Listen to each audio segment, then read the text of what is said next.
Hey guys, I hope you're having a great week. And you know what? It's still hot out there, isn't it? I was watching the news and they said this past July, last month, was the hottest July on record here in south central Pennsylvania. We had like over 20 days of 90-degree weather. That's pretty crazy. So I hope you're having a lot of fun staying in swimming pools and hanging out with your family and your friends and just enjoying your summer because it won't be long, a couple more weeks, and school starts up again. And we don't really know what that's going to look like yet, do we? But it's going to be different than it was last year. So I hope you're having a great week, and we're going to continue on in our series, Awesome Guys in the Bible. And for the next couple of weeks, we're going to talk about the most awesome guy in the entire Bible. Guess who that is? You guessed right. It's Jesus.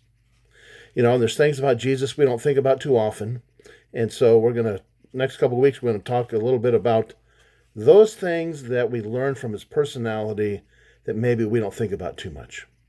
And one of them is Jesus was pretty playful. He had a sense of humor. He liked having fun.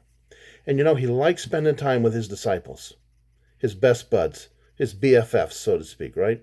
Especially Peter, James, and John. He liked spending a lot of time with them.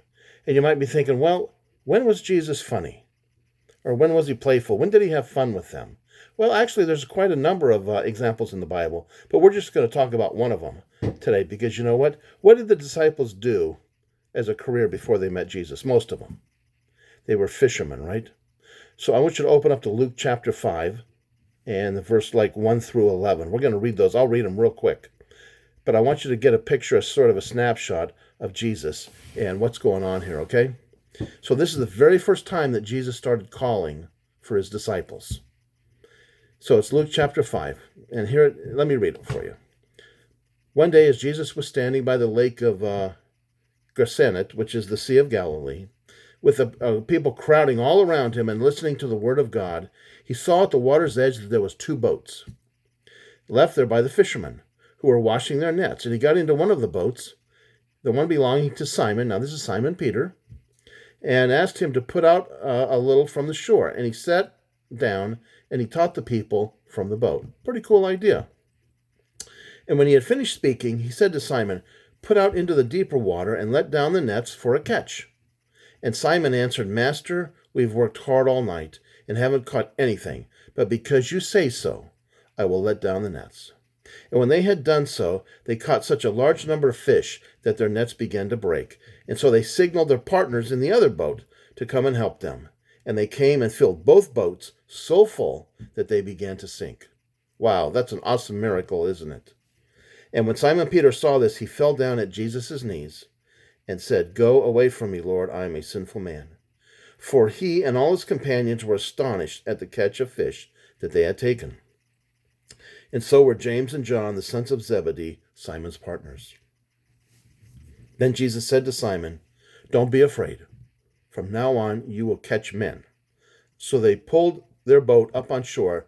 They left everything and they followed him. Now, this was the first time Jesus was really seeking his disciples. And these guys were fishermen. And he did a great miracle. They'd been up all night fishing. They were tired. But he said, "Hey, put your nets on the other side of the boat and put them out in the deep water and catch these fish." And so they caught such a large number. It was incredible. Their nets were breaking. And so that was a miracle that Jesus did for his disciples. And that's in Luke chapter 5. Now, Jesus' ministry on earth was for 3 years. So now we're going to sort of fast forward 3 years later after his resurrection. And he goes out and he meets the disciples, okay? And this is in John chapter 21. So turn over to John chapter 21. Okay, and I should have marked it here, but we'll go ahead and pull it up right now. John 21. And here's almost the identical story. This is really amazing. Okay, Jesus has died and he's risen from the dead. So you think Jesus is a happy camper? Oh, most likely. He was a happy guy, right? He defeated death. He defeated Satan. He's getting ready to go to the Father in heaven. He's in a really, really great mood. And now he's going to hang with his disciples. Okay? So let me just read 21, John chapter 21. And afterward, Jesus appeared again to his disciples by the Sea of Tiberias, which is the Sea of Galilee. And it happened this way. And Simon Peter, Thomas called Didymus, Nathanael from Cana in Galilee, and the sons of Zebedee, and two other disciples were together. And they said, I'm going out to fish, Simon Peter told them. And they said, we'll go with you. So they went out and got into the boat, but that night they caught nothing. Just like a repeat from 3 years earlier. They're out all night, they catch nothing. And early in the morning, Jesus stood on the shore, but the disciples did not realize that it was Jesus. And he called out to them, friends, have you any fish? Now, if you guys ever go fishing, sometimes people just walk by and they say, hey, have you caught anything? They're just having a conversation. So that's what Jesus did. He's just having a conversation, but they don't recognize him. And he says, friends, have you gotten any fish? And they said, no. And so he said, throw your nets on the right side of the boat and you will find some. And when they did, they were unable to haul the net in because of the large number of fish. Same type of miracle Jesus did 3 years earlier, right? Then the disciple whom Jesus loved, which is John, said to Peter, it is the Lord. And as soon as Simon Peter heard him say, it is the Lord, he wrapped his outer garment around him, for he had taken it off, and he jumped into the water. And the other disciples followed in the boat, towing the net full of fish, for they were not far from shore, about 100 yards. When they landed, they saw the fire of burning coals there with some fish on it and some bread. So Jesus had already prepared breakfast for them. And Jesus said to them, bring some of the fish you have just caught. And Simon Peter climbed aboard and dragged the net ashore, and it was full of large fish, 153. But even with so many, the net was not torn. And Jesus said to them, come and have breakfast. Now none of the disciples dare ask him, who are you? For they knew it was the Lord. And Jesus came and he took the bread and gave it to them, and did the same with the fish. This was now the third time Jesus appeared to his disciples after he was raised from the dead. So if you think about it, here's a repeat of the story from 3 years earlier. That's pretty awesome, isn't it? Jesus is just having fun with his fishermen. Jesus had died. These guys were sad. They were a little distraught. So what did they do? They went out fishing. That made them feel good. But they were out all night. And now Jesus shows up on the shore. They don't recognize him. And he basically says, hey, caught anything? They said no. And he says, throw the nets on the other side of the boat. And they caught so much fish, they could hardly get them ashore. But Jesus also did another miracle in addition to that, because he made them food. He made them breakfast, some bread and some fish. Okay? Jesus wasn't there all that time making it. He just made it happen. All right? This is really cool. Jesus is loving on his disciples, and he's having fun doing it. And the Bible tells us in verse 11, Simon Peter climbed aboard and dragged the net ashore, and it was full of large fish, 153. But even with so many, the net was not torn. Now the Bible tells us 153. How do you think that number came about? Did the disciples have time to count the fish? No. Who told them it was 153? It was Jesus. Because he knows everything, right? He would rather spend time with his disciples than have them spend time counting the fish.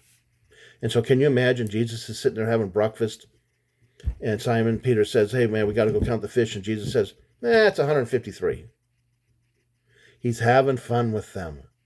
But he tells them exactly how many fish, so they don't have to waste the time to figure it out. He's just loving on them, and he's having fun. And this whole story is a repeat, more or less, of what happened 3 years earlier. Jesus just wanted to enjoy his buddies and to spend time with them. And you know what? It's the same thing in our lives. Jesus wants to spend time with us. And he wants to have fun with us. Jesus has a personality.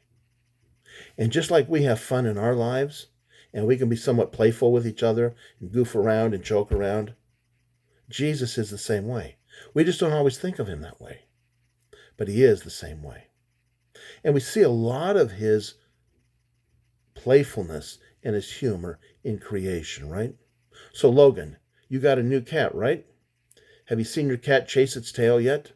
That's one of the most crazy things. You see a cat chase its tail and you wonder, God must have had a sense of humor, right? And Nathan, you have Maisie, your dog. They're funny. You watch the dogs and sometimes they just do crazy things. Especially do the crazy things when you have food or a treat for them, right? And they'll go crazy trying to get it from you because all they think about is their stomach. But you see humor in everything. You see it in creation. So this week, Mr. Zach and I want you guys to think about God's playfulness, God's humor, and look for it in the situations that God brings you in. Okay? Look for his humor. Look for the spontaneity that God brings your way. And it's just a reminder of how much God loves you. And it's a reminder of the personality that Jesus has. Okay? Mr. Zach and I love you. Have a great week. And in the next week, we're going to talk about more of the awesomeness of Jesus. You guys have a great week. We'll see you later.